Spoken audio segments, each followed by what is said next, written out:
ॐ सहनाववतु सहनौ भुनक्तु सह वीर्यङ्करवावहै तेजस्विनावधीतमस्तु मा विद्विषावहै। ॐ शान्ति शान्ति शान्तिः। समस्तजनकल्याणे निरतं करुणामयं नमामि चिन्मयं देव सद्गुरुं ब्रह्मविद्वरम्। ॐ श्री सद्गुरवे नमः। योगेन चित्तस्य पदेन वाचां मलं शरीरस्य च वैद्यकेन योपाकरोत्तं प्रवरं मुनीनां पातञ्जलिप्राञ्जलिनानतोऽस्मि। Hari Om. In the Patanjali Yoga Sutra, we have crossed over from 18th mantra to the 19th sutra, from the 18th sutra to the 19th sutra, which we saw last time. And the 19th sutra was Bhava Pratyayo Videha Prakruti Layanam. If we recollect the creation of the world, when we studied the Sankhya Tattvajnana Bhumika for the creation of the world, broadly we can say that there is a Purusha, which is nothing else but consciousness par excellence. Chaitanya, consciousness, Brahma, Purusha is one entity. And when the creation started, it was because of the Prakruti, commonly referred to as Maya in Advaita Tattvajnana, called as Prakruti in Sankhya. So Prakruti is the first stage in creation. We all agree to that. We saw what Prakruti is. Prakruti is a mode of appearance. It is not a substance, but it is the first thing for the creation to take place. We, as the infinitesimal small part of this universe, thousands of such universes are existing. Just to give a glimpse of what the universe is all about, the universe that we stay in the terms of astrophysics, is evolved with a big bang around 13.4 billion years ago. However, the width of the created universe that we know of is roughly about 94 billion light years. One light year is the distance that is covered or traversed by the light in the period of 365 days. Roughly, it comes to 9, the figure of 9 and 12 zeros on it, which is called as normally abja in Sanskrit. So 9 with 12 zeros on it would be the kilometer that light would cross in 1 year, and such 94 billion years if the light continues to travel. That is the farthest end that we know of in astrophysics as far as the creation of our universe is concerned. And it is said that there is not one universe, there are multiple universes called multiverses. This is the current state of astrophysics in terms of width and depth of the creation. However, the Sankhyas, who were the masters of creation of the world, have mentioned it as Ananta Koti Brahmanda. Ananta Koti Brahmanda. Brahmanda means universe, and they say it is Ananta Koti. It is into multi-billion universes are there. So that has been mentioned thousands of years ago by the Rishis because of their intuitive knowledge. Now, when this creation is there, the creation starts from Prakriti. We have seen that. A Prakriti becomes what, from the Prakriti, what comes next is Mahat. From Mahat or Buddhi as it is called. Normally we get confused between this Buddhi and our Buddhi. All we need to understand is Mahat is cosmic intelligence. And when we say Buddhi, normally we refer to our own Buddhi called individual intelligence. The nature of that is same. However, limitation to one human body or one jiva would make it Buddhi as we commonly refer to. While when we call it as a Mahat, Mahat itself means Mahan, big, large. So cosmic intelligence in totality is called Mahat. So Prakriti undergoes a change and a Mahat is formed. We have seen that. When there is a change, we call it as Vikara. So Prakriti cannot undergo Vikar because that is the first thing. First thing will not undergo change. Prakriti, when it changes, it becomes Vikruti. So Mahat is a Vikruti. What about Prakriti when it has not changed? It is not Vikari. It is a substance, or let us say it is just for the sake of understanding. It is something which is the first one, the primordial one. Prakriti undergoes a change and becomes Mahat. Because it undergoes a change, it is called as Vikar or Vikruti. Vaikrutya is the Sanskrit word. So we have Prakriti forming Vikruti to become Mahat. From Mahat comes the Ahankara.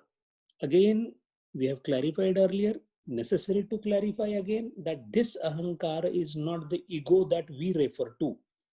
The ego or the Ahankara that we commonly refer to is the individualistic opinion about the Jiva, who thinks that he is the actor, he is the Kartrutvavan, Bhoktrutvavan. That is a ego, which is a degraded sort of ownership. The Ahankar that we talk in Sankhya, after Mahat as the third Tattva, is the feeling of individuation, the feeling that I, this is called primordial I, because Purusha has no feeling whatsoever. Why?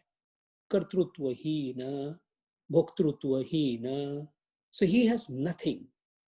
The pure Brahman or the Purusha being Chaitanya, it is a Nishkriya, Nirakara, Shuddha, Buddha. Then it is only when Prakriti forms the Mahat and Mahat forms the Ahankar. Ahankar means I. Just imagine that you are the creator of the world.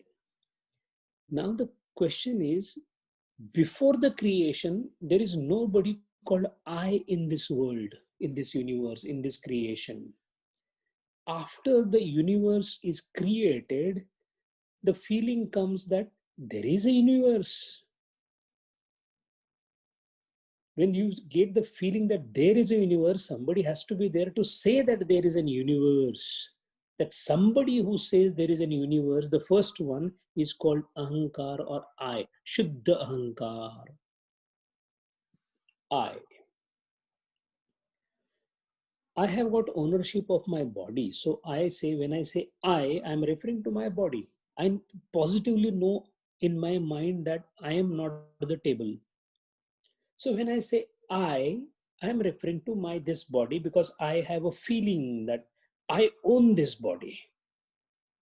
In fact, I identify myself with my body. So my I is restricted to this body of mine, which is called as Deha Tadatmya.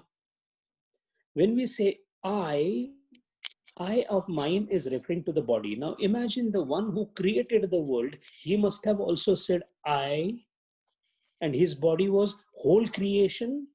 That is the first I feeling. That is the first I feeling, which is called as Shuddha Ahankara. Now the question is, Prakriti formed the next tattva called Mahat or Buddhi. Then came the tattva Ahankara, and after that, there was a mixing of the gunas, and we saw that Karmendriyas are formed, Jnanendriyas are formed, and Manas is formed, and the Pran is formed. That is as far as the Jiva is concerned. As far as the Jagat is concerned, Pancha Mahabhuta Tanmatras were formed, and from the Tanmatras, the Pancha Mahabhutas were formed, and by their mixing called Panchikarana, this world was created, the Jagat was created for the bhog of the Jiva. This is the shortest description of creation of the world, which we have seen in detail when we have seen the Purusha, Prakriti and Gunas, how they work. Why is this important? That also we came to know when we saw the 16, 17, 18, 19 mantras, and those importances were the whole process of Raja Yoga, as Patanjali Maharaj describes it, is unfolding of this creation and going backwards. So first we saw how the flow has come forward, starting from Purusha, Prakriti, Mahat, Ahankar, then Karmendriya, Jnanendriya, Manas or the Antakaran, then Panchamahabhuta Tanmatras, then Panchamahabhutas and the Jagat. This is the creation flow. Now the process is unfolding. Why? You came from where you are supposed to go back there. Why? Because the creation, at the end of the creation, is this Jiva who is afflicted with Dukkham and Sukham, Dvandvas. So we want to get rid of this, so we start walking backwards, which is called as involution. Coming from Purusha Prakriti down to the Jiva is evolution. Sankhya's concept of Utkranti, evolution. Raja Yoga, what it does involution, going back from the Jiva Tattva, and you cannot jump back. You came step by step, you go back step by step. Now, what is the first step that you take? Supposing that you have come down from the temple step by step down to the ground. Now you want to go back to the temple. The first thing is you have to turn your face towards the steps so that you can walk towards the temple. Why you have to turn your face? Because you are deluded. You are going onto the ground everywhere except going back towards the temple. Similarly, the Jiva who is involved in this world of objects and subjects gets so much engrossed into it that he forgets that he has to go back. In order to remember this, after the Krupa, in case the individual decides to find out who he is, Koham, Naniyar, as Raman Maharshi says, who am I? If he decides to find out this, then he has to first get rid of his contact with or engrossment with the world that he's in. This relinquishing himself, this jettisoning, this cutting off of the relationship of himself with the object around and the subjects around, and finding out exactly what is required for his involution or for his salvation is called combination of Vivek and Vairagya. Once he absolves himself of his connections with this world, then he starts walking back. As far as Karmendriya, Jnanendriya and Antakaran is concerned, I don't have to work on it because I already know I am the bundle of that only. My Karmendriyas, my Jnanendriyas and my Antakaran is known to me. So there is no study required here. There is no effort required here at the moment. The effort is required in disentangling this combination of Karmendriya, Jnanendriya and Antakaran with the Panchamahabhautik Vishwa that we have. And I have established a relationship with that Panchamahabhautik Vishwa in the form of object, and in the form of any living subject. I have relationship like wife, son, father, mother, friend. So I need to really understand them in right perspective so that I don't get entangled into it. Once this obvious manifested world in which I stay, which is a transactory world, this object is achieved, I have perfect relationship now with the world. I have no interest whatsoever. I have no desire left in the relationship that are around the subjects and the objects. That is the time when I am ready to start my involution journey. And in the involution journey, I start focusing from the lowermost object manifested in this world, which is made up of Panchamahabhutas. I create something out of it in the form of an idol or a murti or whatever, some object, put it in front of him and start putting my mind into that particular object to understand the nature of that object through the ekagrata. And this ekagrata is nothing else but the first step taken by the yogi on the involution process. So now we have already seen what happens is slowly he starts focusing himself on the manifested object, Panchamahabhuta, then unmanifested objects, but the pure content of that object called Tanmatra, the frequencies as we see.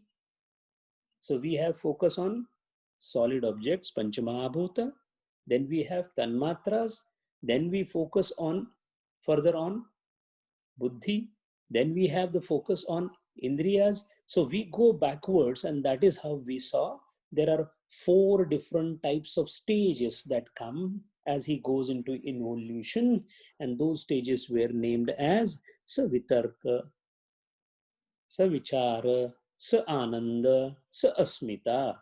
Those 4 stages we saw. Now the yogi has gone further, progressed further, and his involution, going back process is complete. And he has come almost at the age of Ahankara and knocked there and went a step beyond that, which is Sa Asmita Samadhi. At Sa Asmita Sampradnyat Samadhi, moment the Ahankara is transcended. What is transcended? Shuddha Ahankara is transcended. What is Shuddha Ahankara transcendence means? Shuddha Ahankara transcendence means now the yogi has almost no feeling of who he is or what is he doing. However, next to Ahankara, there is a stage called Mahat or the cosmic intelligence. Now he has reached to the stage of cosmic intelligence or Mahat. When he reaches at the stage of cosmic intelligence, because intelligence means buddhi, and buddhi means buddhi has ability to retain the sanskaras that he achieved while he was involuting backwards. What were the sanskaras that he achieved? Sanskaras of being one with the whole universe, being one with the Ananda, being one with the Indriyas that we have, Indriya Tattvas, Sattva Gunatmak Indriya Tattvas. All these are again experiences. Right now, let us say at the lowermost level, I have the experience of my body. Is there any doubt that we have experience about our body? There is no doubt. You can't tell exactly what the experience is, but you know for sure that I am this body. This body is mine. This is an experience with which I live. Imagine as the yogi goes backward in evolution, his body expands. Why? He starts identifying with Pancha Mahabhutas in the beginning. So the whole Pancha Mahabhuta becomes his Sharira. So he gets an experience that I am not a small fry, but I am a big Vaishwanar. I am a big Virata Purusha. So that is how initially you get the physical feeling of the Sthula Sharira. Now my Sthula Sharira is this much, hardly extending 2 feet. Imagine the same extending couple of 100 miles. That feeling, it is just an imagination we have to do, but the yogi gets that feeling. Tukaram Maharaj has beautifully described this process in a very small couplet of his Ovi, in which he says, Anurenuya Thokada Tuka Akasha Evada. He says, Tukaram has become now like a big sky. What it means is, through the mind, because of the concentration of the mind, as the yogi identifies into the involution or the reverse progress, he identifies himself with bigger and bigger tattvas. Initially on the Sthula Sharira, he gets the feeling of the Virata Sharira. So similarly, as he moves forward, then he gets what is called as Hiranyagarbha or the Sukshma Sharira. Now imagine the whole universe of the creation also has a body. In that body, what is included? Whatever you see is included. Whatever you have not seen is also included. Galaxies, universes, of stars, these are all sthul, visible, indriya gochar expansion. There is something beyond indriyas also in this, that also is perceived by them. So what is happening is the yogi is expanding his intelligence, that is buddhi, through the power of concentration, and expanding his presence, slowly identifying with higher and higher tattvas, which are wider and broader, which are bigger and mightier. And that is how, as he goes backwards and reaches up to the stage of ahankara, that is the stage when he transpasses even the ananda and the asmita, and he becomes one with the whole world. And mind well, he's still in the creation. A very subtle point that we need to note is this all going backward, howsoever big and mighty it may be from our standpoint, from the standpoint of view of Purusha, where he's supposed to reach, he's still in the creation. Being a part of the creation, he has definitely successfully gone back and reached up to the door of ahankara, knocked it open, blasted it open. Mind well, these are not very easy stages to achieve. Each of these stages is a very gradual progress. The progress depends upon how much practice, abhyasam, has been done by the yogi earlier. That is why the fear in the mind that this may take multiple births. So the fear has been explained in Bhagavad Gita when Arjuna himself poses a question to the Bhagwan, saying that Bhagwan, in case a yogi who is attempting to come to you passes away, does it mean that in the next birth he again starts from the bottom?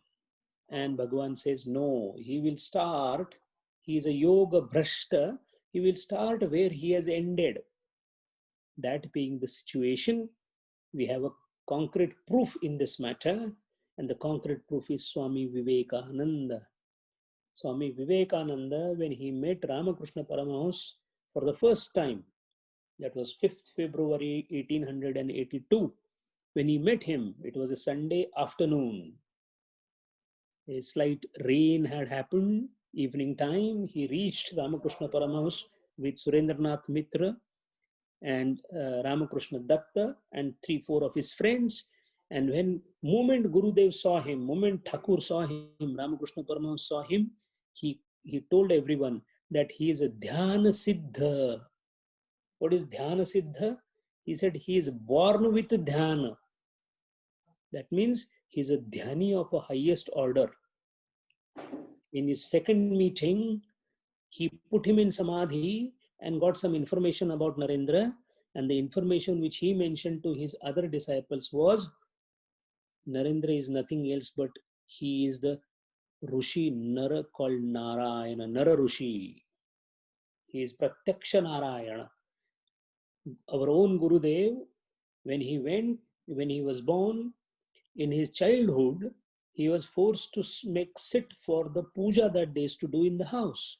And he was not very happy with the place. Naturally, a young child will not be interested in a 2-hour long or one or 2-hour long puja. However, Gurudev decided to find a trick for this puja, and then he started closing his eyes, and in the closed eyes with his mind, he started concentrating on the image of God, Shiva, and then he found that to be a very interesting game, and he kept playing it. That is how he could sit in the puja for a longer period, which he thought is an escape. But what was an escape thought by Gurudeva was a very high level of concentration. What does that mean? It means one thing, Gurudeva was a Siddha Yogi from the yester births. And in this birth, the accomplishment of the final frontier could fructify so easily because it was not something, a miracle that happened in one birth. So the process continues for a longer time, and the yogi keeps on moving from the lowermost end of the creation, that is the jiva, and keeps moving himself upwards through the different stages of creation, through the process of involution. And when such a yogi has crossed the frontiers of Samprajnat Samadhi. Samprajnat means all along when he keeps on focusing on something and he is completely aware that on what he is focusing. He is aware on what he is focusing. He needs a focus called alambana. The focus could be an object, tanmatra, indriyas, or buddhi. Based on that, he gets different experiences of what is called as Samprajnat Samadhi. Prajna is there. That is why this is a specialized or evolved buddhi. Prajna means evolved buddhi or higher consciousness. It is not same as the consciousness of Purusha, but it is definitely higher and superior than an ordinary mortal's consciousness. So the experiential level at this stage is different than the experiences we get. Ours is the grossest and the crudest intelligence that we have. Even though we may be feeling proud that we are studying Patanjali Yoga Sutra and we are trying to understand a very difficult thing, etc., still this is a buddhi which is of a very lower nature. As the yogi concentrates and moves higher, his buddhi slowly starts getting transformed into what is called as the penetrating and sharp intellectual power. This sharp and penetrating intellectual power is called prajna.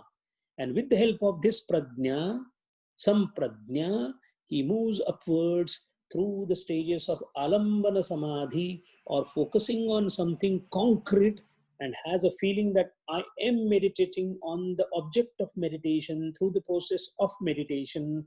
And this is called as the first aspect of samadhi, samprajnat samadhi, going through the 4 different stages. Up to this point, we had seen everything.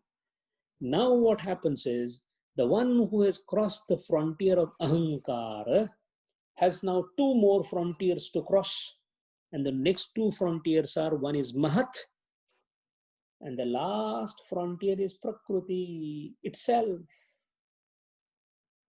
The whole creation is because of Prakriti, and that Prakriti itself is to be transcended.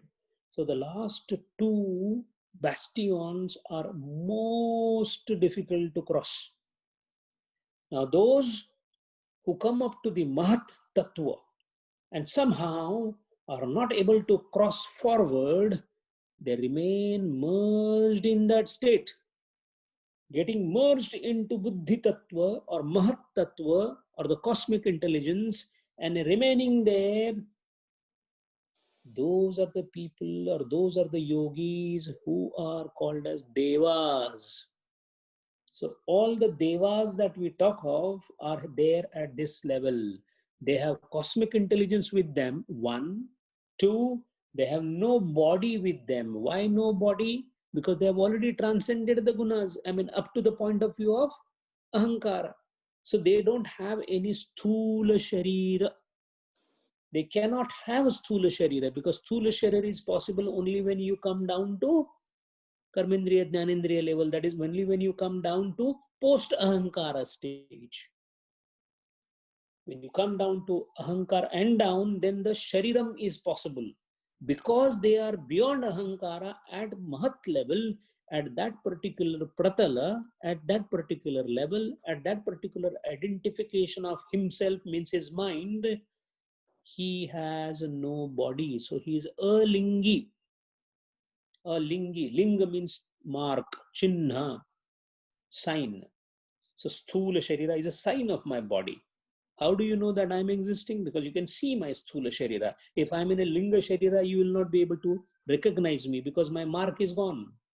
So because these yogis who are of a very high order, however, have got themselves arrested in their growth or arrested in the process of involution at the level of Mahat, They do get identified themselves with the cosmic intelligence. And what is cosmic intelligence?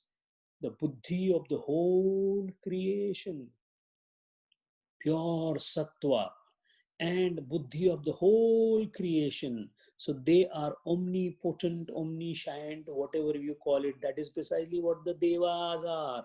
And the word dev itself has come from the dhatu diva. Diva is light, to enlighten, that which enlightens. Now imagine you can either have, you can either be a candle having a flame giving the light, or you can be the light itself, Jyot. So, in the similar manner, you can be Buddhi manifesting through the body, like the Jiva, or you can be the Buddhi itself. You can be the sweetness of the mango when eaten, or you can be the sweetness itself. So, similarly, cosmic intelligence, Vishwa, Vaishvika Parinama Buddhi, Mahat, that is where the devas are existing. Now comes the question, anything below Prakriti, anything below Prakriti has to come back again into this world. Why? Because Mahat becomes Ahankar, Ahankar becomes this becomes that, and ultimately Karmendriya, Jnanendriya. That is why devas are reborn. Devas are reborn. So that is why they are called as Videha Deva. The technical word given by Patanjali Maharaj for this is called Videha Deva. Now what happens to them? How long they will be there as Deva? They will be there for a very long period. The period goes into Manvantaras. Very, very long period.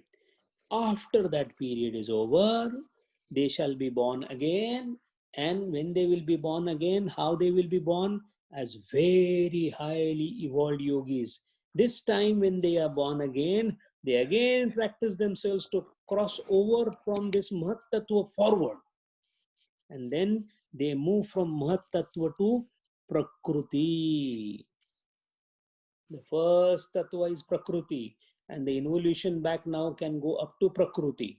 When they reach Prakruti, they have transcended all the barriers. The last barrier is Prakruti. The last bastion that needs to be blasted off is Prakruti. But again, some of the yogis at this level remain submerged. They don't go beyond that.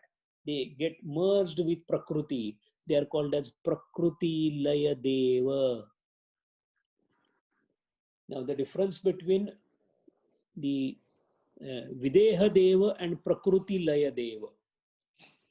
The difference is the Videha Deva, which is merged with the Mahat, is reborn because it is within the Brahmanda. So he has to be reborn as a human being. But those who are merged with Prakriti are not reborn. They remain in the Prakriti, embedded in the Prakriti. Why? Because Prakriti is Prakriti. Only when there is a Vikara, Vikruti, then Mahat comes. That is why the one who is with Mahat is reborn. But one who is in Prakriti is never reborn and remains embedded in the Prakriti as Prakriti Laya Deva. How long he remains embedded? When the ultimate Pralaya happens, he is released. Because Prakriti is no more there. In the Pralaya, only Purusha is existing. So Mahat Pralaya, when it happens, at that point of time, this yogi who is merged with the Prakriti then becomes one with the Purusha.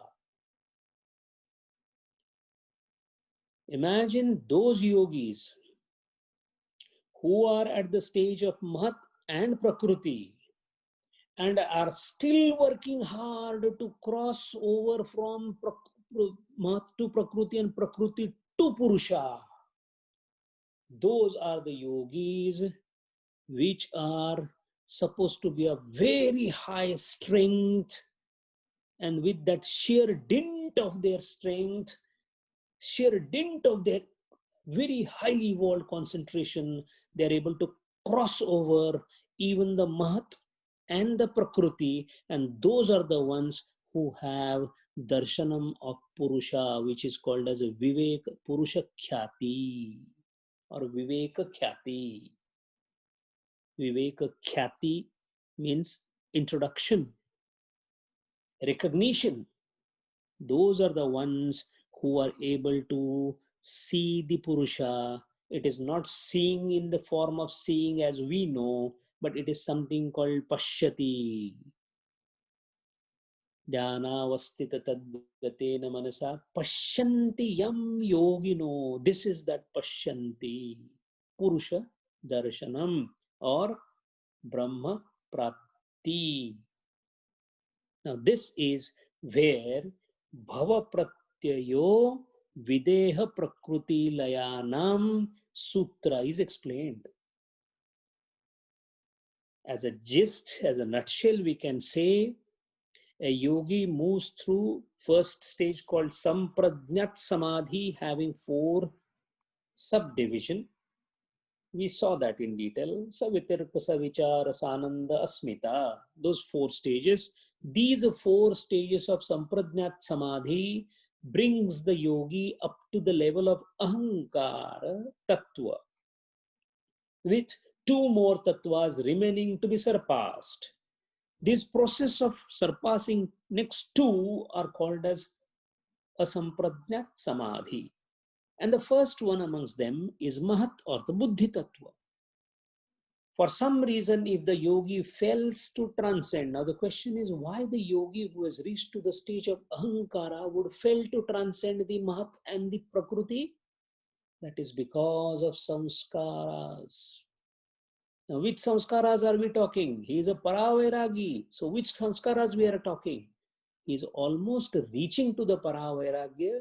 The samskar that he has we are talking are the samskaras which he obtained in the process of going backwards.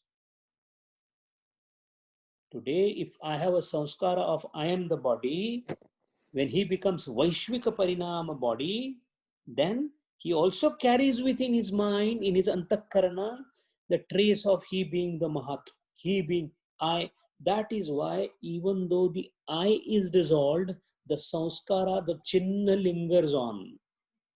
So, ahankara virahita samskara, that is where the Mahat Tattva comes. Otherwise, that Tattva itself will not exist. Prakriti, why it is not Purusha, although it is omnipotent, omniscient, whatnot, the whole universe is created, but still it is not Purusha because the Purusha is one who does not even have a feeling that it is a Purusha. This is a little subtle thing to understand. A Chaitanyam does not know that he is a Chaitanya. Why does not know? Because knowing is not possible there. Chaitanyam itself is knowledge. Now let's take again the example of a sweet mango. A mango is sweet. This statement is correct because you can see a mango, you ate it, and you got a feeling called sweetness. Now imagine there is no mango, there is no eater, there is only sweetness existing. Now what will you say about that sweetness? Will you say that mango is sweet because mango is not existing? Will you say that it tasted sweet? No, because the taster is not existing. What is existing is only and only the nature of that particular mango called sweetness. What is sweetness? It's a nature by itself. No, how sweet is sweet? Sweet is the nature of the sweetness. Similarly, the Purusha, the Chaitanyam, it's Chaitanyam by itself. So there is no question of being aware of the Chaitanyam because he is the awareness personified. He is the knowledge personified. Extremely difficult to describe, very, very difficult to understand because it is beyond the buddhi. So it is not within the grasp of the buddhi to even conceive something which is like this. That is the reason why we do not understand the concept of Brahma does nothing, and yet it is the Aadhar for the creation of the world. We say, we always nod our head to the concept that yes, Brahman is all, without Nishkriya, all that, and he is the Adhar or Vivarta, the whole world is the Maya is Vivarta on the Brahma, all that. We just nod our head. But it is very difficult to even understand that somebody is there who doesn't cause anything, yet he is the person responsible.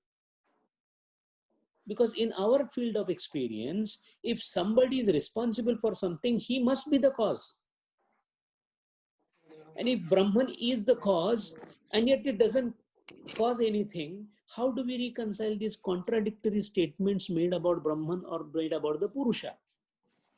That is why, in case of Prakriti, which is nothing else but the Shakti, as we call it, in case of Advaita Tattva Jnana, this Shakti by itself, even if you become Shakti, still you cannot decipher Chaitanya.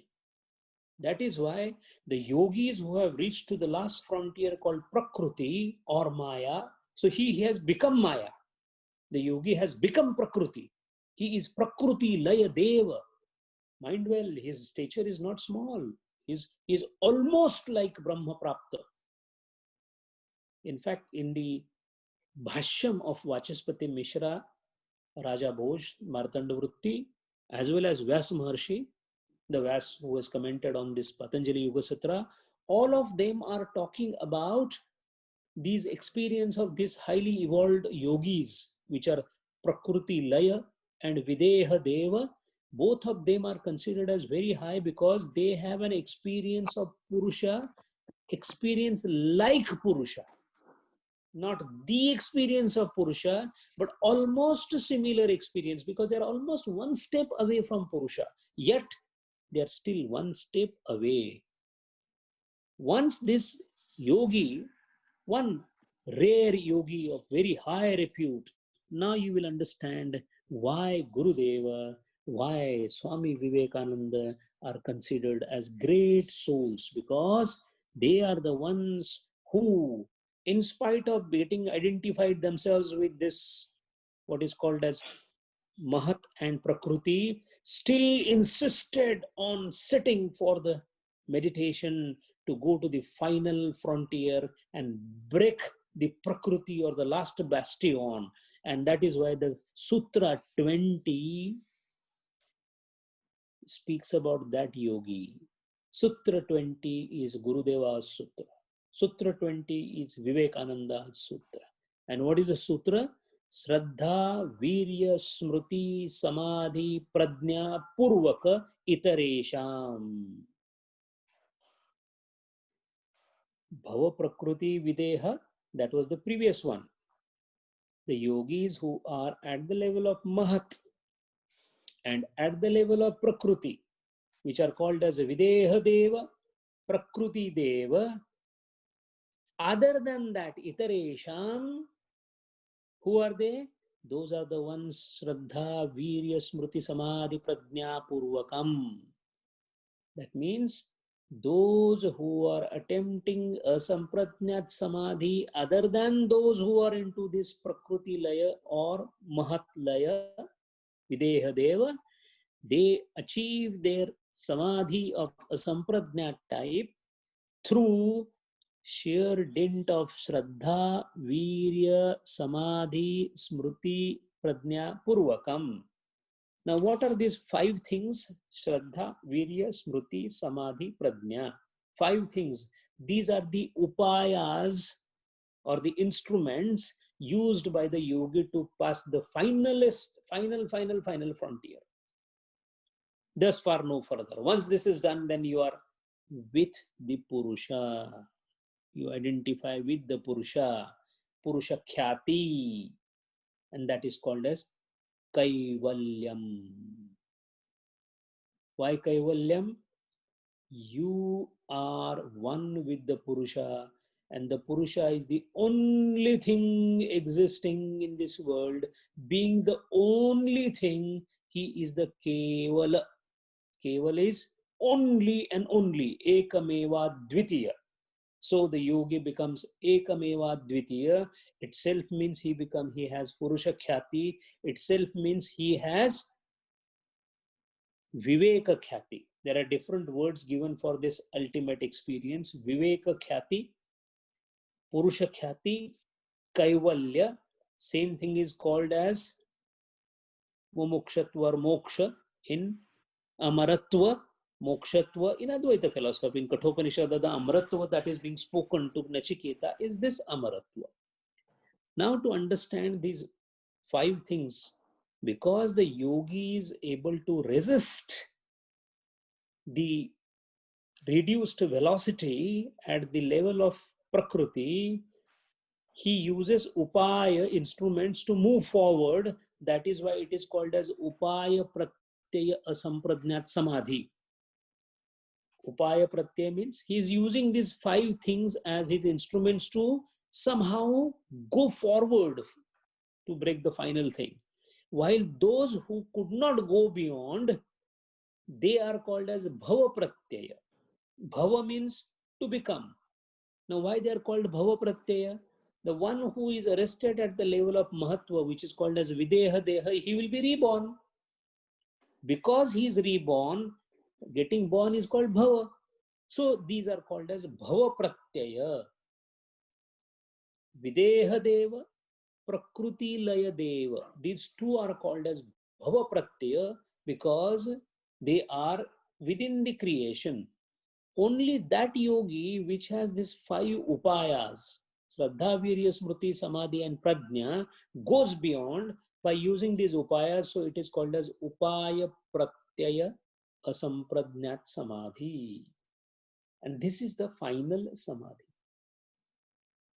After this is done, everything is done. Now let us see what is this Shraddha. Now the concept of Shraddha that we have so far, at the beginning level, like us, when we have Shraddha, we say, I have Shraddha in Bhagavan, I have Shraddha in Bhagavad Gita. That is why we are all studying this. Otherwise, we have not seen Purusha, we have not seen Ishvara, we have not seen anything. We are still suffering from lots of problems in our life. Yet we feel that I must study this so that one day I will get something. This is Shraddha, nothing else. We are, of course, Shraddha. That is why we are studying. Otherwise, why will we study something? But the Shraddha that is referred to here at this level is something different. Because any yogi who is already in the process of evolution will be having a very high faith in mind. That is fine. Then what Shraddha they are talking about? Shraddha is called Chetasaha Samprasad. Chetasaha Samprasad means, Chetas means the Purush or the consciousness. We all must realize that as we start moving up in our sadhana gets bestowed by the consciousness. Let us take an example. When we do puja, we feel good, happy. We are happy about puja. From where the happiness comes? From the Sattva Guna. It goes obviously because Sattva Guna is produced and Sattva Guna is the nothing else but happiness personified. So whenever you have Sattva Guna, you are happy. Let us put it in other words. Whatever makes you happy, that is bringing you Sattva Guna. The problem only is the Sattva Guna doesn't last, the happiness doesn't last. Otherwise, there is no problem. Most of the sages, munis, rishis, they don't have any problem with we doing all kind of Vaishyaik things, going to the women, prostitution. They have no problem. They only say that even if you go, how often will you go? Because it doesn't last. See, we need to understand as a student of higher philosophy that the concept of Nishiddha in the world is Nishiddha. It's not only a moral and an ethical concept. Going to a prostitute is a Nishiddha concept. But from the point of view of higher philosophy, it is Nishiddha not because what will society say? No. From your own point, even if you go to her, how often you will go? For that 1 minute satisfaction, you have already spent 24 hours. That means the Sattva Guna, whatever, ultimately it is not the prostitute who is giving you happiness, nor the food is giving you happiness, nor the friendship is giving you happiness. The happiness is coming from arousal of Sattva Guna. Chitta Shanti happening for that particular moment. But the problem is How often you will give, and that is the reason why we are running helter-skelter for that particular happiness. We are not running after the Vishayas.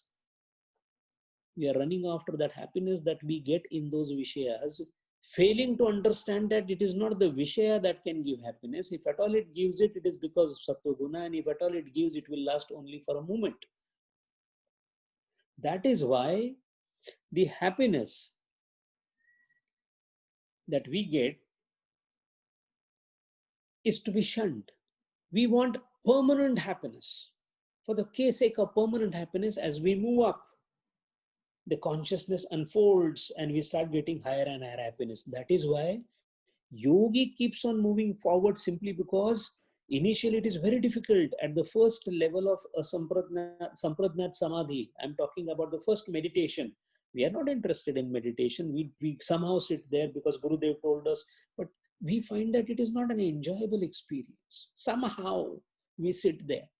While once we move forward into this sampradnat samadhi, the consciousness starts bestowing upon us the sattva guna happiness, and more happy we become, then we get more addicted to it. That is why most of the yogis say that forget about it, I want to go in meditation, because they want to enjoy that. Swami Vivekananda kept on cajoling, requesting Ramakrishna Paramahamsa, please give me samadhi, please give me samadhi. Why was he asking samadhi?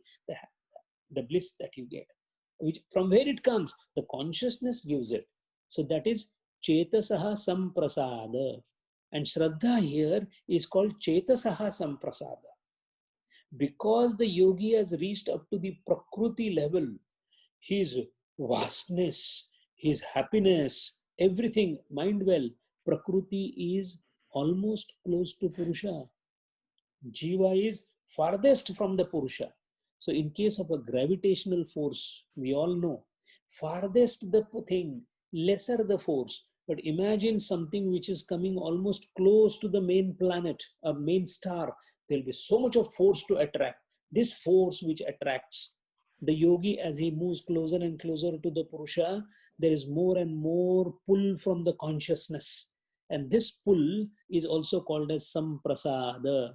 Prasidati, prakarshena sidati.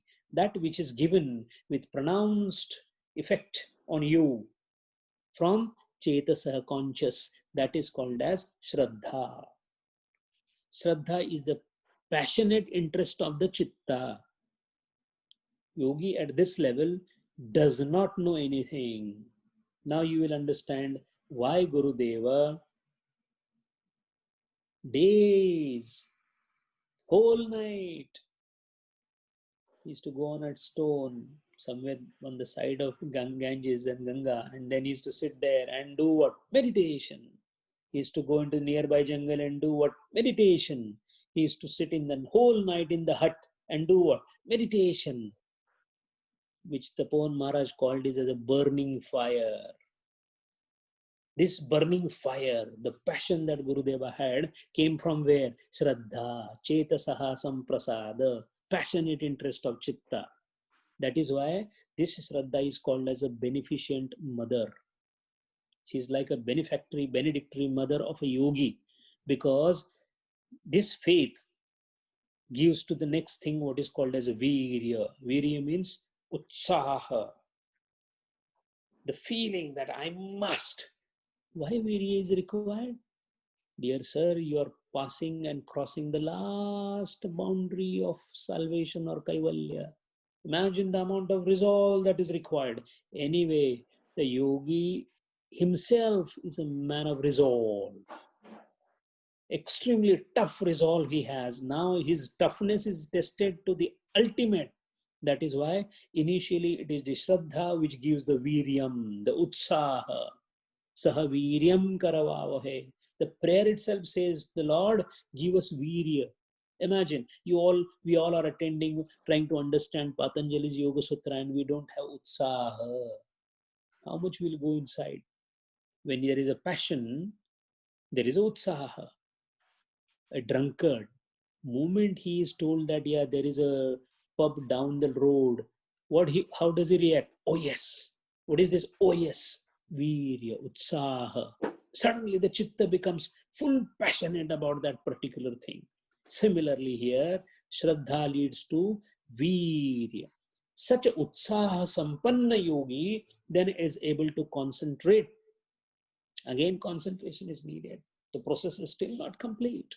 And this concentration is a very, very, or the highest level of concentration, this dhyanam. Once this dhyanam is done, all these samskaras, even the samskaras of Mahattattva, samskaras of Hiranyagarbha, samskaras of Virat, samskaras of object, everything is shed off. Such a chitta is called Samahita Chitta. Samahita Chitta. And when this Samahita Chitta is able, it creates a ground for Viveka Khyati. Now, why the word Smruti has come here? Now, it is not Smruti of memory that we talk about.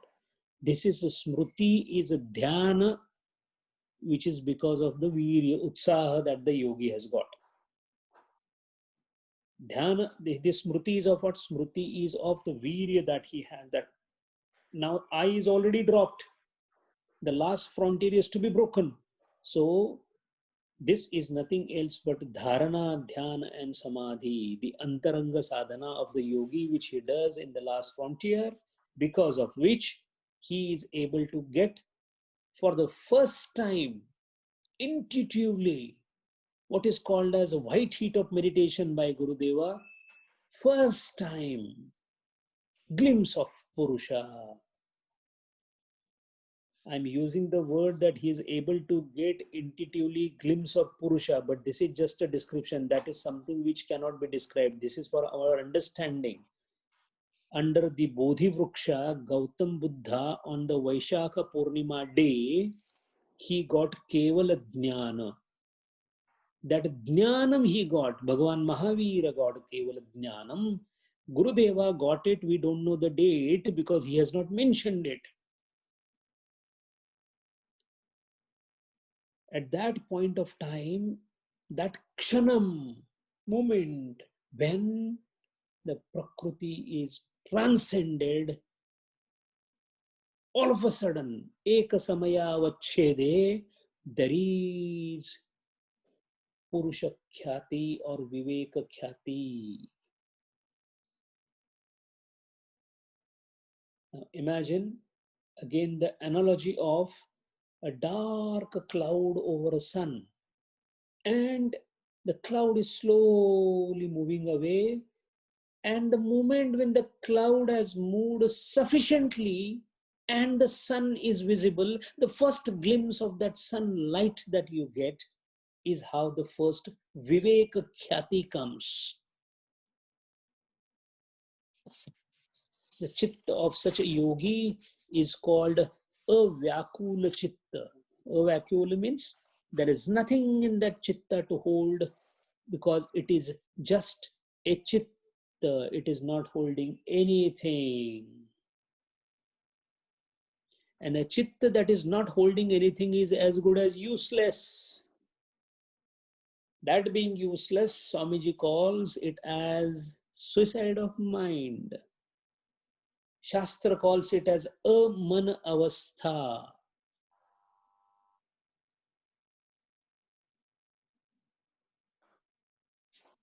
This is also avastha which is called as nistrigunya avastha. It is also an avastha where there cannot be any vikar. It is an avastha where asampradnyata samadhi has reached the culmination. There are nothing is left now. So it is called nirbija samadhi. No seeds are left. Nothing is left. Nirbija samadhi. Culmination of asampradnyat samadhi. Purusha khyati. Viveka khyati. Kaivalyam. Then comes the question, what is happening in the mind of such a yogi when the mind is not there? Then it is said that the divinity has reached his extreme excellence, An extreme excellence of divinity is called dharma. We have seen the dharma definitions, a lot of definitions we have seen. But this is dharma because the yogi who has reached the stage of pinnacle of asampradnat samadhi or nirbija samadhi and had a viveka khyati is the yogi who is epitome of dharma. Whatever he does is dharma. Whatever he says is dharma. That is why Gurudev, whatever he did is dharma. That is why this samadhi is also called as Dharma Megha Samadhi. What is Dharma Megha? That which is showering, the clouds showering dharma. These are epitome of dharma, walking people on the earth. Vivekananda Maharaj, Ramakrishna Paramahans, Chatambi Swamigal, Raman Maharshi, Gurudeva. These are walking dharmas. That is why Yada yada hi dharmasya glanir bhavati bharata. Now you will understand why we would do dharma. Sambhavami yuge yuge. I will keep coming in the form of dharma. So it is not something who comes like a king and establishes a dharma. It is the yogi who has attained Purusha Khyati or Viveka Khyati. He himself becomes the embodiment of dharma. That is why Gurudeva, what did he do? He did only one thing, dharma pratisthapana. Dharma was again re-established by Swami Shivananda Maharaj, Tapovana Maharaj, Gurudev. This establishment of dharma, how they were able to do? They did not do anything. They don't have to do anything. They themselves are dharma. So whatever happens through them, whatever they do, whatever means everything, and that is only for the sake of dharma. So whatever they do is for others' sake, because there is nothing left for them to do for their sake. That is why Tukaram Maharaj says, I am done. Tuka mane ata urlo upakara purta. I am done. I am now only here for the sake of obligation, upkar, upakrutata. And this upakrutata is because they are basking under this Dharma Megha Samadhi. Forever in the Purusha, forever in the Kaivalya. They are not even aware what is happening down the line. Stupid people like us, we keep telling Gurudeva smiled. Gurudeva that day he did this. Gurudeva that particular occasion he did this. Sir, we do not know where he is. Because he is not aware where he is. Why? His awareness is his nature. He is not aware of anything. So he won't be aware of what happened. Why? He is awareness itself. He would have the knowledge of whatever has happened, but not by becoming I am aware of what is happening. So for us, we all feel Gurudeva did so many yajnashalas, so many yajnas.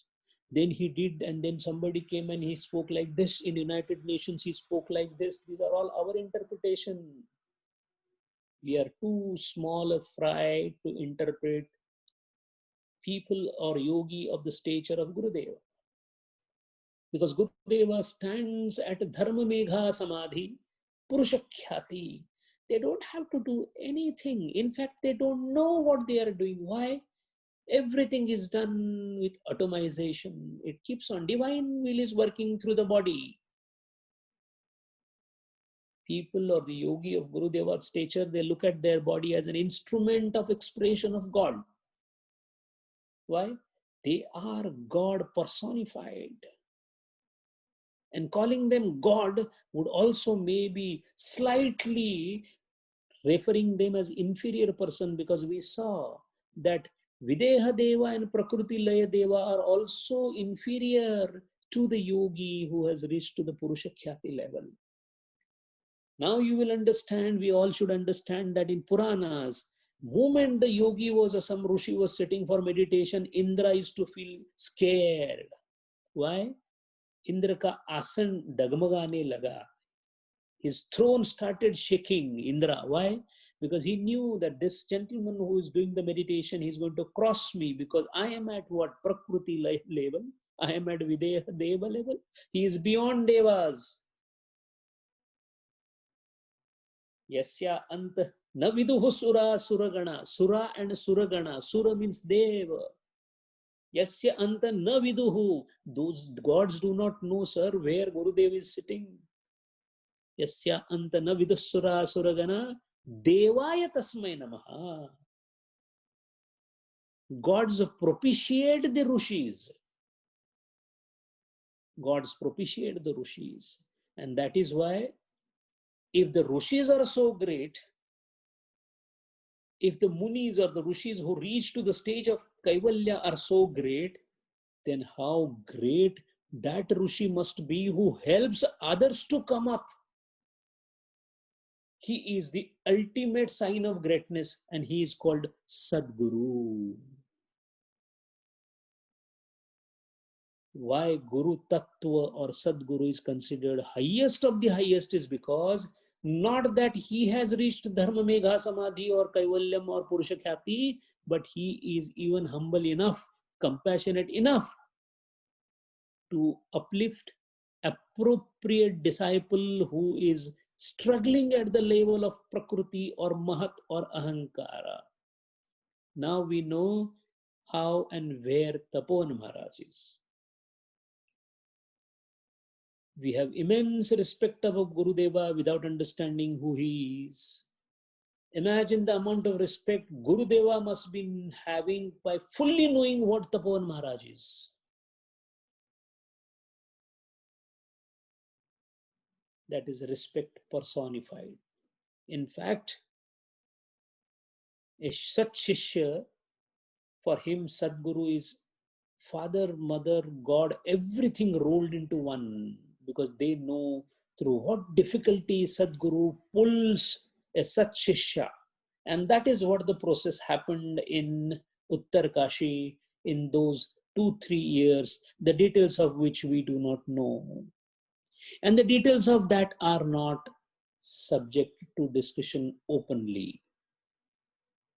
To give you an example, in 1882, during the second encounter of Ramakrishna Paramahamsa with Swami Vivekananda, in which case he took his hands in his hand and put him in Samadhi. The power to give Samadhi of the type that we are discussing is the most difficult power. Only the people with Kaivalyam or Purusha Khyati can have it, and that is called as Shambhavi Samadhi. By touching the part of the body, the person is put into the Samadhi. All that we are discussing, so difficult for yogis, so many births they require to reach this stage, is all done in 1 second. What power that must be there with the Guru. But Thakur Ramakrishna Paramahamsa had this power, so he touched Swami Vivekananda and put him into the Samadhi, which he is not aware what happened in those 2 hours, but Ramakrishna Paramahamsa got all the details that he needed from him, including, because he himself has stated it.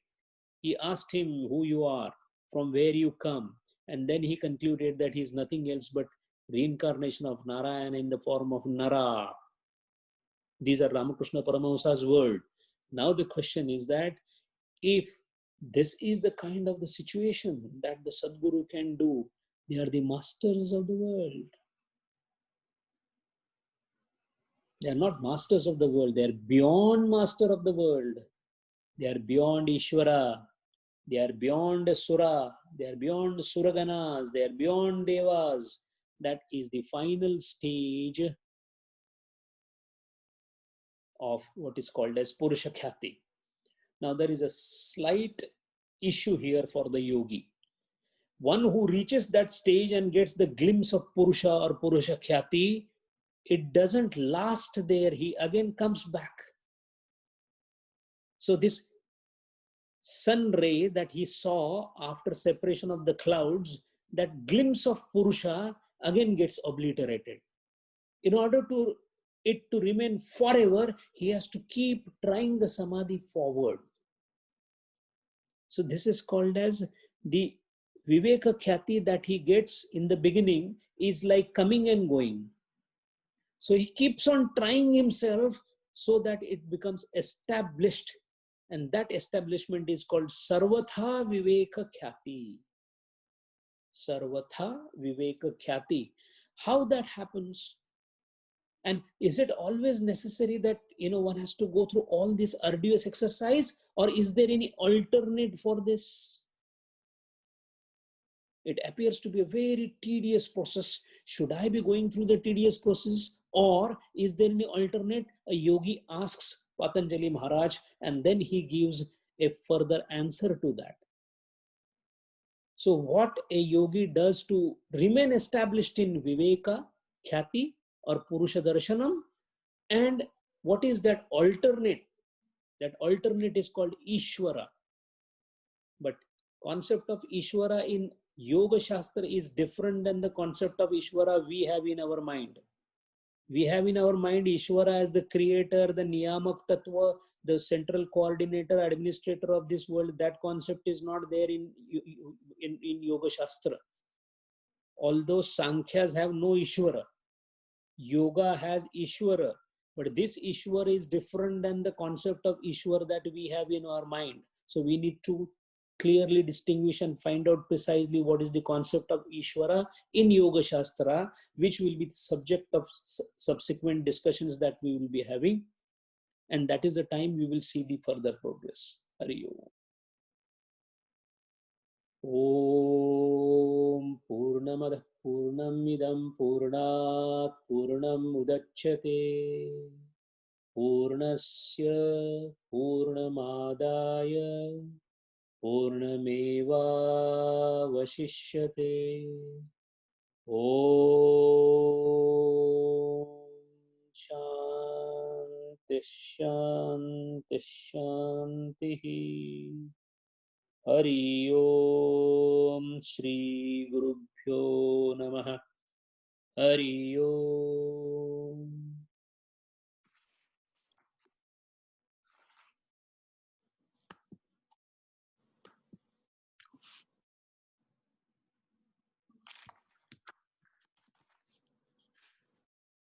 Hari Om, Sanjay ji. Ji. So I have a lot of questions. Most of them are quite silly, but in any case, I'll ask them. So one of my question was that why they can't cross over Prakriti, which you answered during the course. Most of my questions were actually answered by you. This whole thing, this whole exercise seems so difficult. The karma and bhakti, do they have the similar stages? They go through the similar stages? That's first question. I'll just ask all the questions first. So that's one. So you told Shraddha. So the way we understand Shraddha is faith. So you explained Shraddha much deeper, which I probably lost in between. So that's grace given by consciousness. So if we could have some more information on that, I could have some more information on that. Similarly, so basically the way we understand now, we understand that concentration, discrimination, mind, they're far deeper than what we understand. We understand at a very superficial level. So over here, to others, this comes from faith, energy, memory. How does memory contribute towards, how does it contribute? And it's a very deep word. So all these are very deep words: faith, energy, memory. That's second.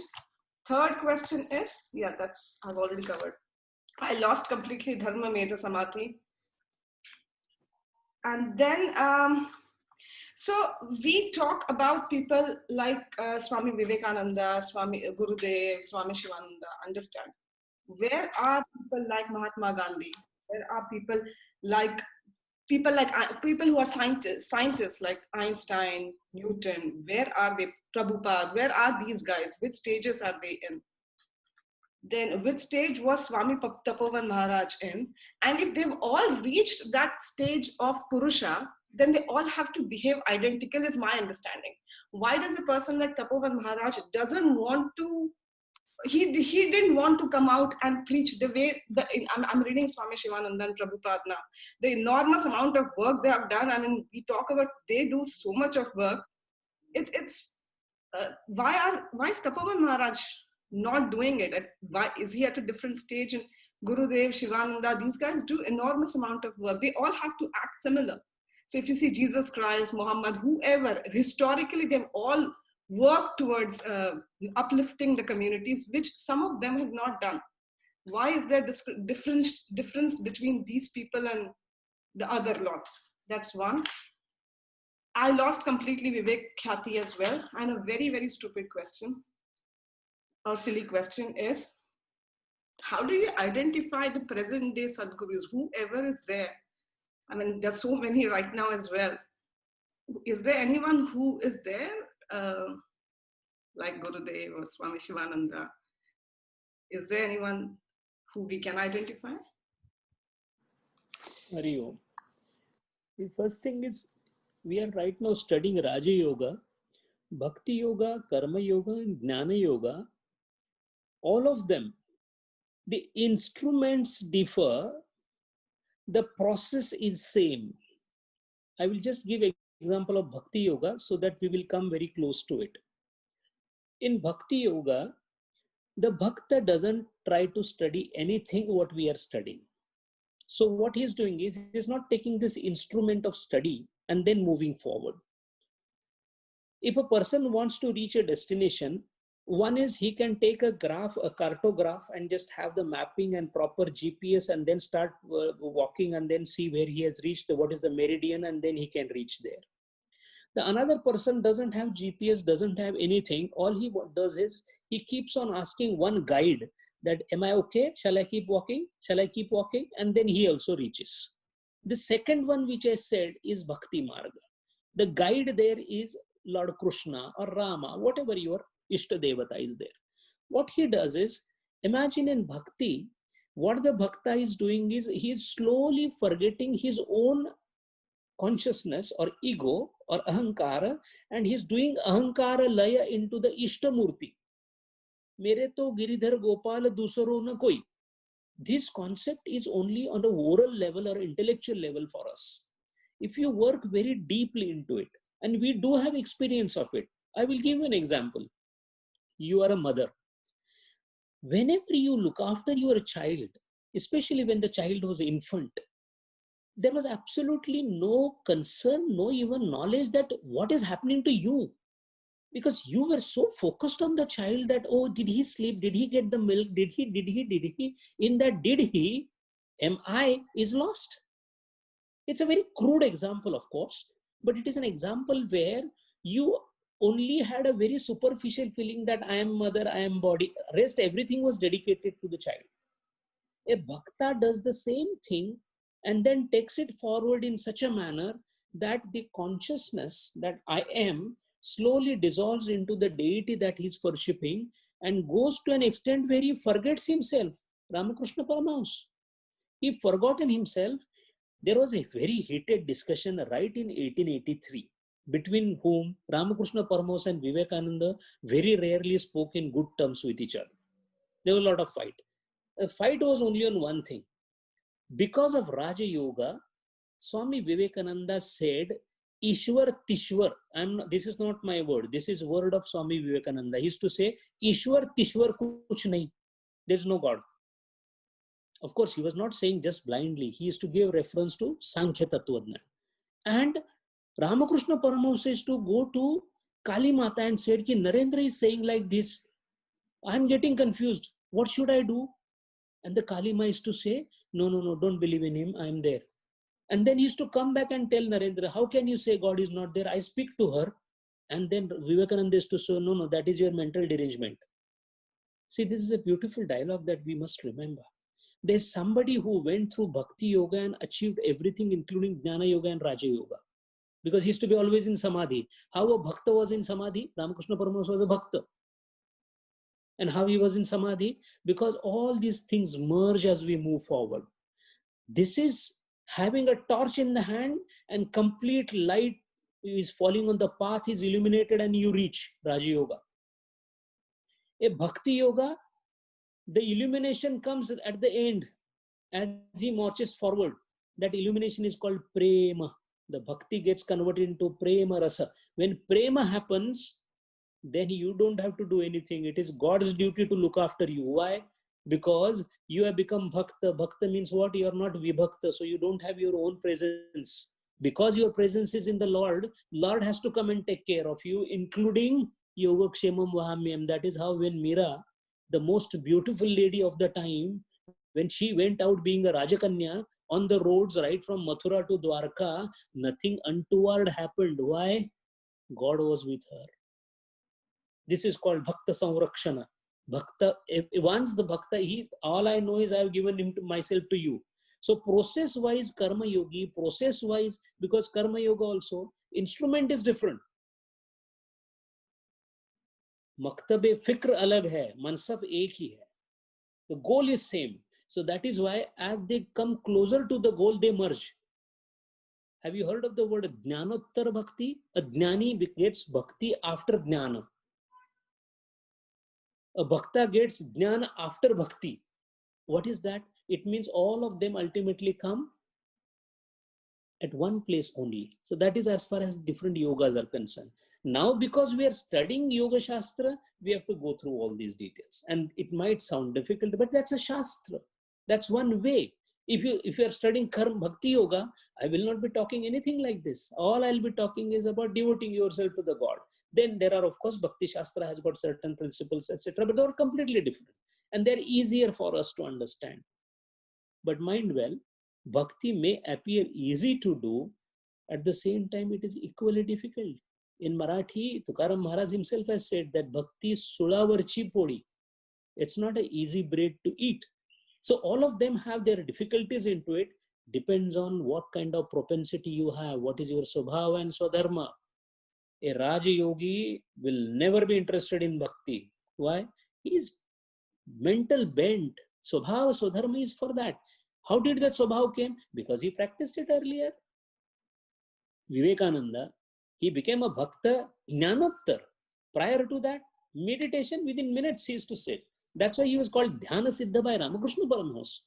So each of them differ. Then Shashi Maharaj, Ramakrishnananda, as a disciple of Ramakrishna Paramhans, he was a Bhakta par excellence.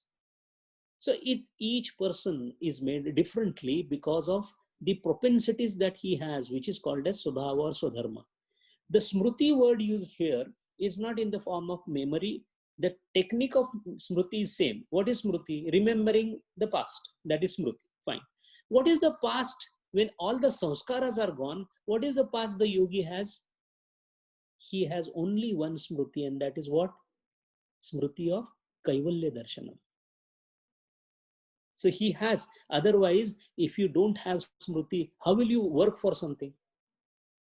When you say, I have something in mind and I'm working for it, something in mind means Smriti. Now, when that Smriti also goes, you are Purusha, because Purusha doesn't have Smriti. That is why Shraddha, Virya, Smriti, Prajna, Samadhi, all these are dropped by the yogi when he sees Kaivalya, and then he becomes Purusha. So identifying Purusha is again leaving all these things, the Virya, because these are again qualities, Upaya. So these are Upayas. Gandhi, Einstein, Gandhiji was also at the same stage. You will be surprised to know that most of the actions that Gandhiji did was not because Gandhiji thought about it. He was ordained to do it. He himself has admitted it. He used to call it as inner voice. What is this inner voice? Divine working through the body. As far as Einstein is concerned, as a yogi, he may not be a developed yogi, but mind well, Krishnananda Maharaj has called, while discussing Vibhuti Yoga Adhyaya, he said Einstein is a Vibhuti.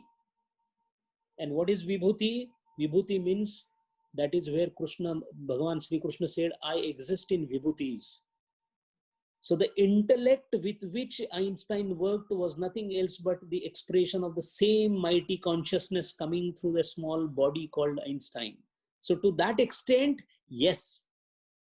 Without Sattva Guna, how are you going to get your idea into theory of relativity? Nobody could think for hundreds of years. He thought. Thought means what? It is the function of mind, of pure character. So that is why Sattva Guna was definitely predominant. It might be afflicted with other things. There could be Rajas and Tamas, that's fine. From the point of view of yogi, where does Einstein stand is maybe a matter of debate. But we cannot forget that it is nothing else but par excellence environment of the Sattva Guna. So Einstein, of course, is a Vibhuti. Tapovan Maharaj did not want to teach. In fact, he did not in the beginning permit Gurudeva also to teach. Shivananda Swami gave the permission. Shivananda did everything possible and yet wrote 40-page preface only praising Tapovan Maharaj. Did Shivananda Maharaj any time said, ki, how can Tapovan Maharaj sit like this and do nothing in this world? At least something you have to do. The reason is, let me tell you, those who are realized souls, those who have reached mumukshatva, those who are Brahmapad Arudha, for them, nothing goes by what we expect. Divinity is present in all of them in equal measure. Tapovan Maharaj, Gurudev, for us he is Guru Shishya.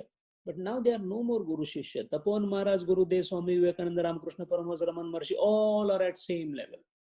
Now same level means what? All are Brahman. Then Brahman may decide who will do what depending on the divine will. So by the sake of divine will, Tapovan was not supposed to do anything more than what he did. By way of divine will, Shivananda was to act in a particular manner. Vivekananda was supposed to teach and go to America. Ramakrishna was not. Raman Maharshi was supposed to do something but never leave South India. Why didn't he go to North India and also teach throughout the length and breadth of India? Why Mahatma Gandhi went everywhere? Why he went into politics and then became a saint in politics?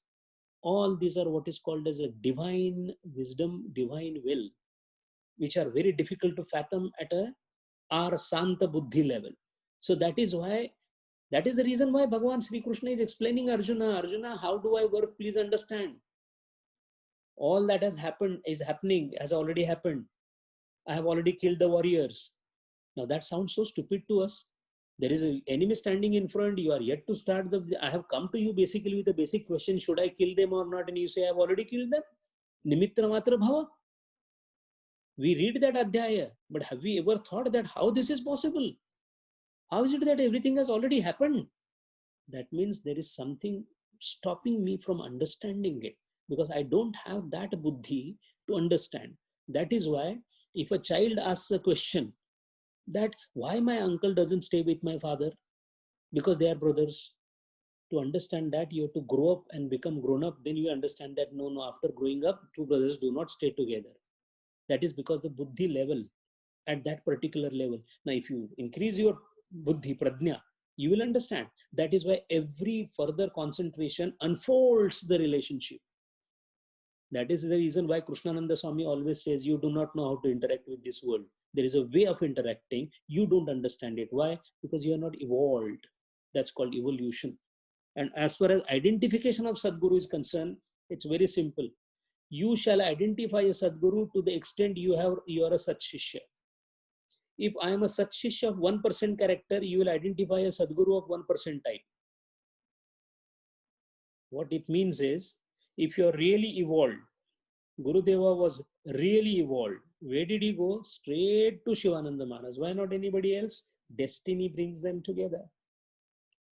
Destiny means not their own destiny. The way this whole world, the whole universe is regulated by the divine will has that arrangement. For every Sat Shishya, there is a Sadguru. How much Sat Shishya you are, that much Sadguru you will get. Let us take example. We all know Gurudeva. Are we Sat Shishya of Gurudeva? We know Gurudeva to the extent my ability is there. So to that ability, he is Sadguru to me. We may say that he is Brahman, this is Brahman. I don't know myself what is Brahman. How can I appreciate him? But I appreciate him because you appreciate, he appreciates, so I appreciate. But how much do I understand him to the level of my intellect? So if as a Sat Shishya, if I am more developed, suppose my Sattva Guna goes up and I become a better Shishya, I will get a better Sadguru to guide. No, I become further better, then I get another to guide. And I become so better that I am almost close to the best, then I get my final Sadguru for the final frontier. That is the reason why, even though Gurudeva went to Shivananda Maharaj, even though he initiated, he said, Maharaj, please go to Tapovan Maharaj. Why didn't he say that? Why do you go there? You are initiated by me, sit here. And as it is here, given the same jnana to so many other Shishyas, but not to Gurudeva. Why? Again, this is at the level where the divine will prevails, which is beyond our understanding. So what should we be doing? We should have full faith in divine will. That is Shraddha. And just keep moving. Why? Jethe jato tethe tu maza sangati. Then what happens? Tukaram Maharaj says, I don't know. I keep walking. You come and help me and you take me forward, and you do take me forward, depending upon how much I am prepared. How is it that you get the Olympic teacher for yourself to train? When you become an Olympic level athlete, you get Olympic level coach. It is in the same manner. Hari Om. Hari Om ji. Hari Om. My question is just a little related to the concept and just an understanding there. Yes. You mentioned that devas are at a level where they have to come back Yes. to the earth, and Prakriti Laya is at a level one step below where you can never take rebirth as Yes. a human being. Yes. And so how do we relate the concept of all these enlightened souls who have taken birth as a human being? Yes. We say they're enlightened because they would have either been at the Deva level to come back. Yes. So, I mean, there seems to be a little disconnect because we say they are all enlightened, but Yes. they are not moved to the Prakriti layer, and only from Prakriti layer you can move, right? That's the next step in this chronology. Yeah. See, let me first clarify those two issues. One is Prakriti Laya and one is Videha Deva. Videha Deva is somebody who is at the Mahat level. He is reborn as human body to move forward. While case of Prakriti Laya, they are never reborn. They just merge at the time of Mahat Pralaya into the Purusha. Now, when these Videha Deva are reborn, we do come across saintly people who from their childhood itself are completely endowed with godly qualities. And of course, then they move forward and they become Mukta also, they become Kaivalyajnani also. So there we get surprised that how is it possible that in such a small age, they got all this? The answer lies here. Because they are Videha Devas reborn. Now there are two ways miraculously people can be born with miraculous power. One is when divine himself descends, that is called avatar. And when Videha Deva is reborn, then also because of their previous preparation, because he's one step below the final notch, that is why what he does is the moment he's born, you suddenly find that his tendency is like at the age of 4, he will be in meditation. At the age of 6, he was saying only Ram, Ram, Ram, Ram, Ram, Ram. How that does happen? Normally a child doesn't do that. Take example of Vallabhacharya. Take example of Nimbarkacharya. Take example of Ramanujacharya. All these where we find that these are Videha Devas who came back only for that. That is why many times Ramakrishna Paramahamsa used to say, I'll give you an example. Abhedananda Swami, when he came to meet Ramakrishna Paramahamsa for the first time, he said, come, sit here. He said, Ji Maharaj. He said, do you know you're a yogi of a very high order? So he nodded his head. He said, I don't know. He said, no, you are, and this is your last birth. What did he see there? Because Ramakrishna Paramahamsa was nothing but Kaivalyam, Purusha par excellence, he was able to read through and through. So he could see him as the yogi of this Videha Deva category who has come here only for the last birth, and he will be, and he did. He did. So this is how Videha Devas, when they come back, they show extraordinary progress in there. That is why all the child prodigies in spirituality, what you see, are nothing else but the Videha Devas. Prakriti Laya, they can't come back because Prakriti is at not Vikruti level. Prakriti, after Prakriti, there is Vikruti, Vikara. And without Vikara, you will not be born. So those who are at Prakriti level, they remain as Prakriti. Prakriti is a mode of operation, tendency. So they remain there. Only when Prakriti is destroyed, where will the Prakriti go after the Pralaya? Back to the Purusha. So they also go back to the Purusha. Anything below Prakriti is reborn. So after Pralaya, when the new Srushti is formed, all those who are up to the Mahat level are reborn. But those who are at a Prakriti level, Prakriti merges with them. So that is why as Gurudeva says, that all these gods are nothing else but the officiating functional positions. Hari. Yes, sir. So just a clarification, a little doubt there at that level. So would it be better to be at the God level and come back as a human being so that you can actually reach Brahman faster, rather because when you're at the Prakriti layer level, millions of billions of years का बात कर रहे हैं जन्मजा you're going to be waiting eternally for dissolution to happen. No, this is because you are thinking as if Prakriti is thinking. See, the reason why you feel that how can you get stuck for millions and manvantaras, you need to understand that Prakriti is not an individual. Prakriti is Shakti. So Shakti, see, it is like this. God, or let us say Chaitanya, and Chaitanya has Shakti. Shiva and Shakti, Chaitanya and Shakti. Now Shakti and Chaitanya, they are not separable. It is nothing else but the closest power of Chaitanya is Shakti. Now if you become Shakti itself, you will not be having any identity feeling. You are merged in Shakti. Shakti is going to ultimately merge in Shiva. Whenever the Shakti is not to be displayed, Shiva will take back the Shakti. That time you will go back into Shiva. So being merged in Shakti is not a degradation. Below that, the Prakriti Deva is a degradation because he has to come back again, become a human being, again work for the salvation and become Chaitanyam or Purusha. So that is still, that is why it is called as Sthiti, from Sthiti, Kala and Dasha. Videha Deva are inferior to Prakriti Deva. Prakriti Deva is Shakti. Prakriti Deva is, it's like, it's almost there.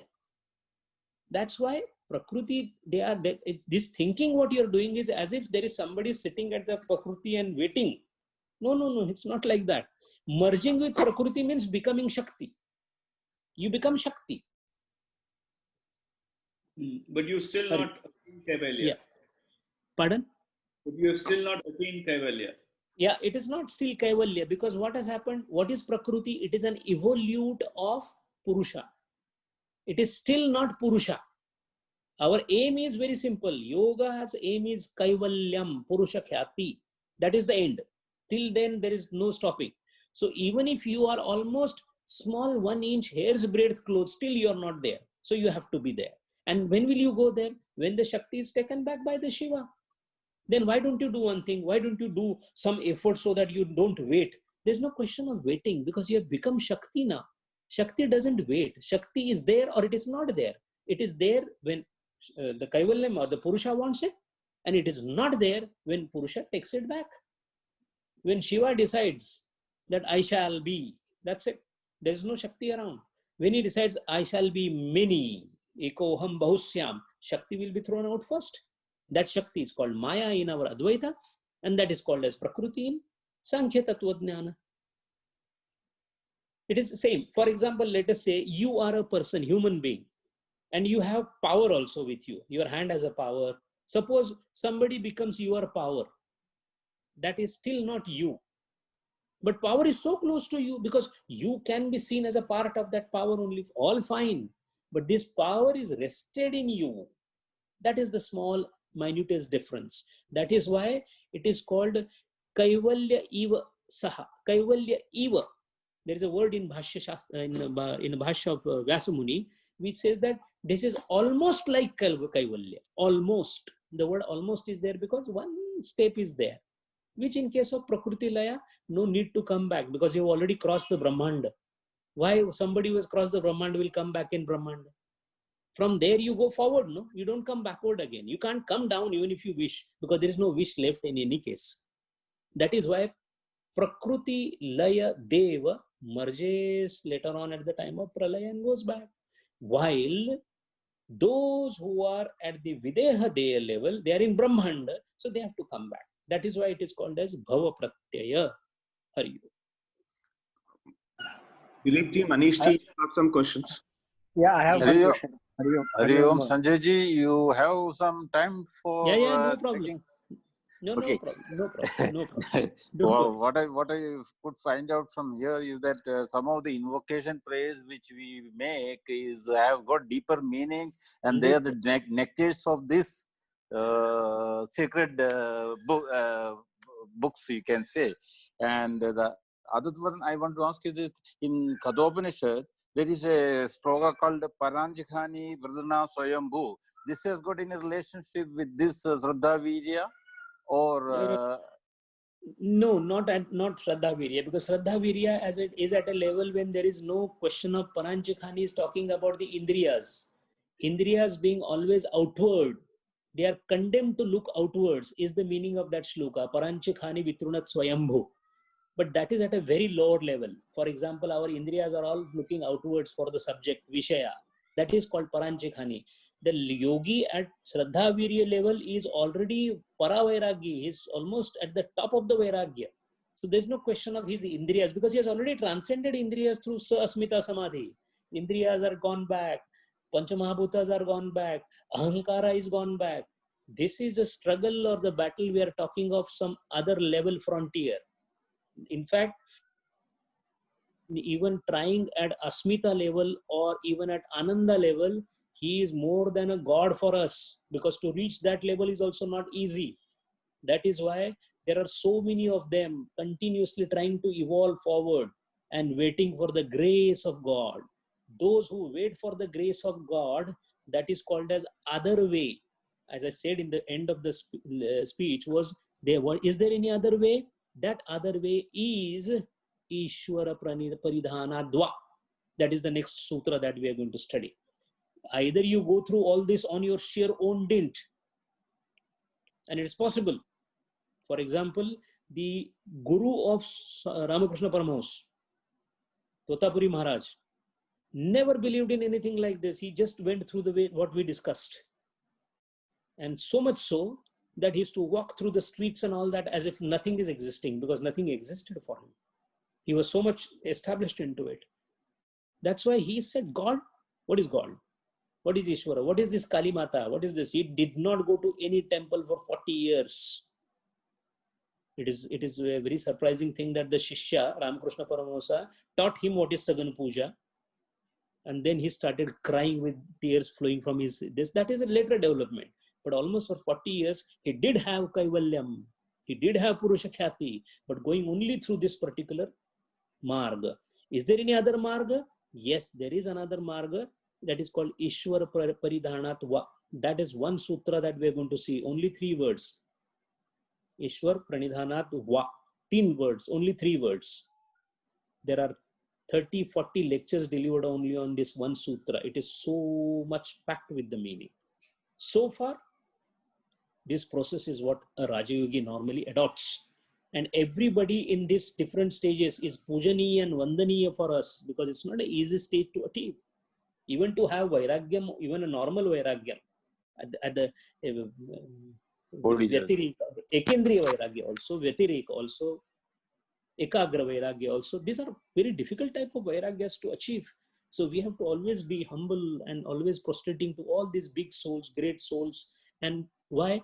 Because by looking at them, now that we know the depth and the width of what these people do, at least our daily life can become better. Now we will have more force in what we do. We will be now, because earlier what happens, we always, things are easy. That is how our approach is. But we need to be serious. Adhyatma, spirituality, is a serious business. It is not something where you can just keep on earning even if you don't work. That happens in transactory world. This is a play with your own inner science, with inner self. So one has to be very honest. One has to be very hardworking. And then, of course, we will be testing the nectar, for sure. Hari Om. Hari Om, Sanjay, sorry to bother you. Just one question, probably a little stupid, but sir, No. this Lord Shiva, where is he? He is in Purush? Is he a Purush or is he in Prakriti? See, there are two ways. We are talking of yogi moving upwards and becoming Deva.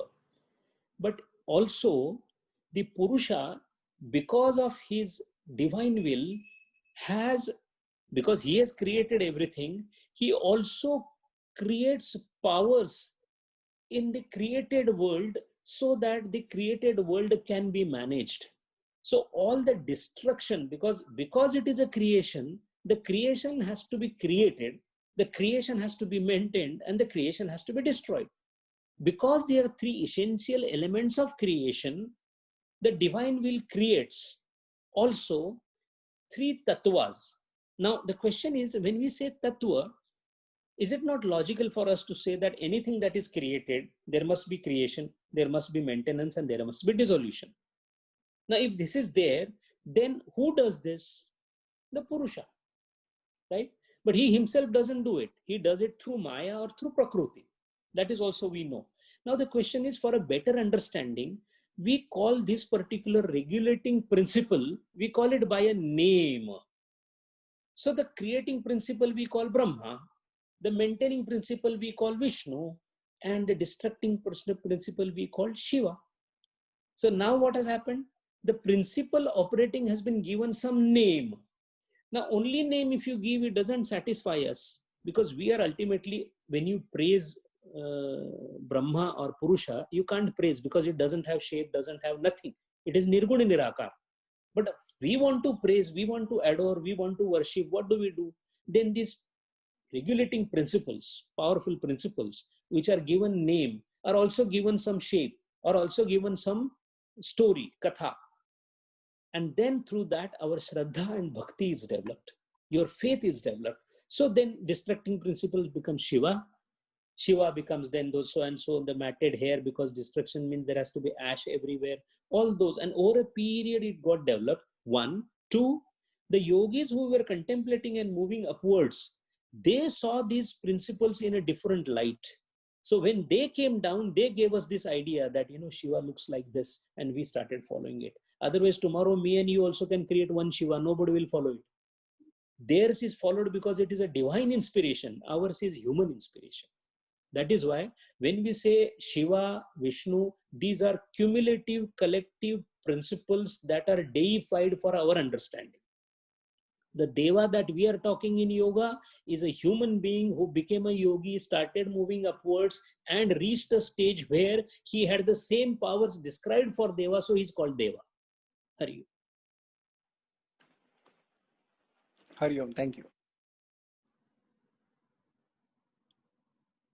Sanjay, just one question. Thank you for, first of all, giving an explanation of the question you yourself had posed earlier about the various upayas and how they relate to each other. So our contemplation has been actually answered. So thanks for that. The question is, the Buddhists have this concept of nothingness. How does that relate to Kaivalya, and how does the Eightfold Path relate to our Yoga Shastra? Hari Om. See, what happens is, we have already seen that the yogi is slowly taking off all the samskaras, all the experiences. So he is slowly burning all the experiences, moving forward. He is going up to the level of Prakriti, and he wants to even forget Prakriti. Now, when you forget everything, what remains? When every samskara is forgotten, every experience is forgotten, my I-ness, ahankar is also gone, buddhi is also gone, prakriti is also gone. When everything is gone, what will remain? Nothing. The answer is twofold. One is, nothing will remain. And what is the second answer? How will you know that nothing is remaining? Light. There are only two options. So when you say that nothing remains and believe in it, it is also reaching the same stage. If a person who has reached that stage, if you ask him, sir, what is remaining with you? He will say nothing. So nothingness is called void or shunyata. So Buddhists believe that at the stage of nirvana, shunyata remains, nothing remains. So there is a shunyata. Advaiti is not like that. Sankhya Yoga is not like that. They said, sir, it is not nothing remains. Because everything that was there is gone, what remains is only the best situation remains. Now, how is that best situation? If it remains, then tell me what are the criterias? They say there is no criteria. So how can you have no gunas, no criterias, and the situation is there? Then to explain to us, they say it is Satchit Ananda Swarup. Oh, you mean to say it is Sat Chit Ananda? They say no. For your understanding, I am telling you that this is Sat Chit Ananda. Otherwise, how is this situation? Cannot be described. Oh, that means it is zero, void? No, it is not void. It is neither void nor describable. That is Advaita. And Buddhists believe when something cannot be described, why make so much of effort? Say that it is void. Khatam karo isko, shunya bolo. That is why even Kabir Maharaj says, Nirbhaya guna gunare gaunga, shunya nishana fehraunga.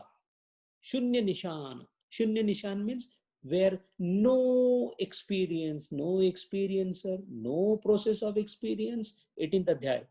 Everything is dissolved. Now the question is, all these discussions are useless, even Gautam Buddha himself said. Why? Because the one who has eaten the sugar, he doesn't want to talk about how the sugar is. He has eaten it, it is done. Dulha dulhan mil gaye, phiki padi barat. This discussion is only for those who have not achieved. Because we want to understand first. A cartographer or a mountaineer, he wants to study all the designs, everything, because Mount Everest chalna hai. He has to reach Mount Everest. But the one who has reached Mount Everest, he will throw the map also. What is the use of map? So this is the difference between void or shunyata, and the Ashtanga Marga is nothing else but Pratiti Samutpada. There is another word in Buddhism. Ashtanga path and Pratiti Samutpada, if you really study it, it is nothing else but what we are discussing. That's why again I am saying, Jaina, Buddha, whatever you say, all are reaching to even Islam. If you look at the Sufis, their doctrine, it's all same. This is called Tanzulate Sitta. You know what we said, Sasmita, Sananda, it is called as 6 stages. This is called Tanzulate Sitta. It is said to be a area of marifat. Shariyat, marifat, hakikat. Hakika, hak means truth, kaivalya. So it's all same everywhere. The instruments are different. Destination is same. Experience is same. Names are different. Instruments are different. Depending upon the temperament that one has, one opts for it.